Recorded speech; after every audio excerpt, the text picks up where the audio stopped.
Hey everybody, let's talk about Recluse today. Recluse is an incredible character that I had been kind of sleeping on a little bit. I'm not much of a spellcaster normally, so I hadn't used her initially, but I've been kind of, trying to get better with her a little bit in the last couple of weeks, and I've come to realize that she's probably the most powerful character when it comes to raw DPS. She can be a little bit tricky to use, her dodge is a little bit different. It's really good, but it's just a little bit funky, so it can take a little bit of time. And gathering up the affinities and casting the spell cocktails is also pretty time consuming, so you have to make sure that you're not putting yourself in a bad spot and that you know what you're casting. And I would highly recommend learning the spell cocktails in order to try to put together the more powerful ones more often, and that's really going to improve your DPS overall. There's three in particular that I think you should learn, and this is one of them. So this one is achieved by combining Magic, Lightning, and Holy. You go into this Ice Cocoon, which will block damage for you, just like that, and it does a ton of damage to the surrounding enemies. It's kind of like a really powerful Zamor Ice Storm that'll Frostbite and do a ton of damage to larger enemies, and smaller trash mobs it'll just clear out entirely. The second one that I want to show you is this big Gravity Burst attack. The Gravity Burst attack is made by creating a cocktail with Lightning, Fire, and Magic, so it's everything except for Holy. So it shoots this, little orb that'll blow up and just do a ton of damage. It's maybe not as much damage overall as the ice one, but it's a little bit easier to use, and it does a ton of stagger damage. The third one that I want to show you is the lightning one, and this is made by combining lightning, holy, and fire. So you drop this onto the ground, and after a moment it'll blow up. I think 3 or 4 seconds it'll blow up, and it does a ton of damage, a ton of stagger damage as well. You need to use this on a stationary enemy or an enemy that's aggroed onto you that you can kind of keep in that little circle, but it's incredibly powerful. So I'd highly recommend memorizing how to put those three combinations together. And in order to do that, you're going to need a different combination of affinities. And in order to do that, you just need to get lots of staffs and seals to find different spells, or you can carry some melee weapons, but this is a spot that you can always find some staffs. There's always going to be 2 or 3 in the rack up at the top of the forts, and then some of these grand churches, depending on what the boss is, but if it's a fire monk or a mausoleum knight, it's always going to have 3 seals at the bottom. Sometimes it's 2 seals, sometimes it's 3, but you always have at least a couple at the bottom to kind of choose from, and it's good to go for those early on in the game. Those are easy points of interest that are good for when you're low level, but they're also consistent sources of different spells, which you need to put different cocktails together. Especially, incantations is where you're going to find all of the lightning, fire, and holy spells. And if you want to have different combinations, you generally want to have a couple of different incantations. Alternatively, you can get a couple of weapons as well, but Recluse doesn't really do much damage with weapons, even if it's holy infused or even if it's magic infused. So I would recommend looking for something like Carrion Slicer to use as your kind of pseudo melee weapon or something like that, and then trying to get different combinations to support the different cocktails that you can put together. So Flame of Frenzy is one of the really good spells that you can find. There's a bunch of really good spells, and I'll talk about some of these throughout the video, but this one does an incredible amount of damage. I just wanted to showcase that, yes, she can use seals very effectively. She actually has the same faith scaling that Revenant has. Now I'm going to show you how I tend to play with Recluse, and I'll talk about relics a little bit here. So you can see Terra Magica on the ground. Terra Magica is there because I have a relic that has the effect Absorbing Affinities creates Terra Magica. So that's a pretty common one that you can find. You don't really need any specific named relic to get that. Just any relic that has that is really good. You're going to be constantly absorbing the affinities, so you're going to constantly have Terra Magica on the ground, and this is going to give you 20% more magic damage. Now there is a really good named relic that I would recommend, and you get this by doing Recluse's special quest. Now it's called I think it's called the Bone-like Stone or Bone-shaped Stone, but it actually has 2 unique effects to Recluse on the relic, and one of them is that it raises your max HP when you use your art. The other one is that you do take blood loss and a little bit of damage when you use your art, but it also increases your damage. So when you combine that with the Terra Magicas, it's basically 2 different buffs that are each giving you about a 20% damage increase. And then what I look for on my runs is the passive effect that says blood loss in the affinity increases damage by 20%. So if you get all 3 of those things, that's going to give you a huge boost. And remember that the buffs stack multiplicatively.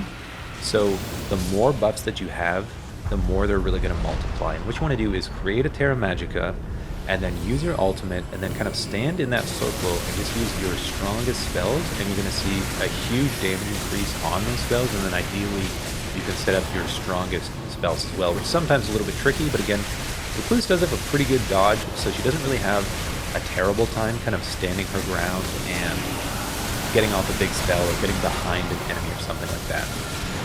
Now, knowing when to use each spell is a huge part of learning this character. So when you have a spell like Zamor Ice Storm or Ghost Flame Explosion, it's tempting to use this all the time, but they have such huge windups, and you're going to get hit constantly while using these spells. So knowing when to use them is really important. Using them after an enemy gets a critical hit or something like that is ideal, and then you ideally want to have a quicker spell to use, you know, just for constant damage, either while the enemy is aggroed onto you, or if they're just kind of flailing around and you're at risk of getting hit just because the enemy is so big, you want to have something like that. So I would actually highly recommend getting Carrion Slicer whenever you find it, and just put it in your right hand and use it like a melee weapon. It's a pretty comfortable kind of setup to use. It does a ton of damage. It's a really quick spell, and it doesn't use much FP at all. So you're never going to run out of FP if you're heavily using Carrion Slicer. I ended up fighting this gargoyle here with just Carrion Slicer because he's so fast, and he'll one-shot me. Like, Recluse is a little bit squishy. She doesn't have a whole lot of vigor, and this guy hits really hard. So I'm not really able to charge anything up and do huge burst damage to him. And the uncharged version of these spells a lot of times is a lot weaker. However, Carrion Slicer is actually pretty strong. So here's another enemy where, you know, kind of same thing. And before you approach the enemy, it's always good to do a little setup like this. It's just free damage, so I have 3 spells just going to shoot at him and, you know, hit him while he's trying to attack me. It'll build up a little bit of stagger damage, do a little bit of extra damage. And an enemy like this that's just going to be swinging at you and be very aggressive, you know, they've got pretty good range, they've got some AoEs like this, and the moveset is a little bit wild as well. He kind of chains things together pretty aggressively. This is a, you know, a particularly aggressive enemy, so using something like Carrion Slicer to just attack him quickly and not get stuck in some kind of cooldown animation after using your spell is really valuable. So again, would highly recommend taking this spell whenever you see it. Okay, now let's talk about Recluse's ultimate art for a little bit, because the ultimate art is a little bit tricky to know when to use. Now there's the setup that I explained earlier where you want to use the Relic that is blood loss. So you can see there I took a little bit of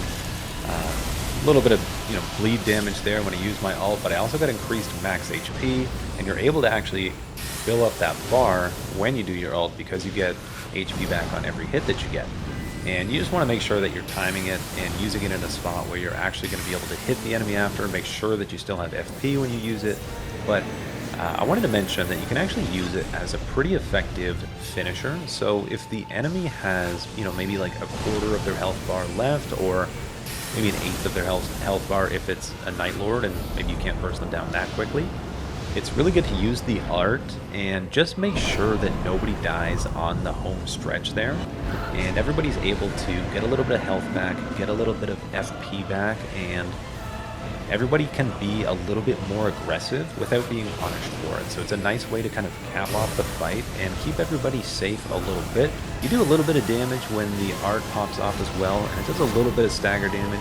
You can actually revive with it, but I wouldn't really recommend saving it for a revive. Now you can get someone up on a tier 1 revive, but otherwise it just doesn't do enough damage. Now on a tier 1 revive, it is an okay thing to use because then that ally is actually going to be able to get back up to full health after, ideally, assuming that you're able to tag the boss with the little curse mark or whatever it's called there. But you know, it's not the worst thing, especially if you're doing duos, and it is a little bit tougher to kind of get a free moment depending on the boss that you're fighting. But then again, you know, when someone only has a tier 1 revive, they're pretty easy to get up, and I just wouldn't recommend wasting the ultimate art just for that purpose. Now, one of the passives that I love to find in this game are any of the while walking passives. There's the Violent Deluge of Stars, there's the Savage Flames, there's the Red Lightning, Race, there might be a couple other ones. They're all pretty good, and different characters have different ways of triggering them. Some characters you have to literally just walk very slowly in order for it to happen, but with Recluse it's kind of built in. So every time you cast a spell, and you'll see it happen a number of times here, but every time you cast a spell or absorb an affinity or cast one of your cocktails, you're going to be slowly walking a little bit, and it's going to constantly pop off these, star spells or the red lightning spells or whichever ones you find.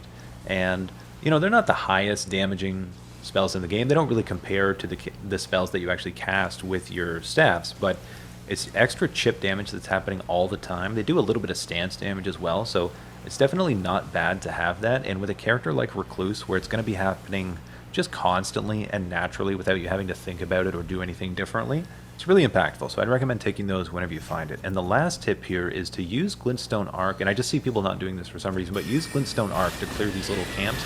Aim at the guys that are on the ground, and you hit the other guys in the legs, and you clear it in like 4 seconds. Anyways, that's all my tips.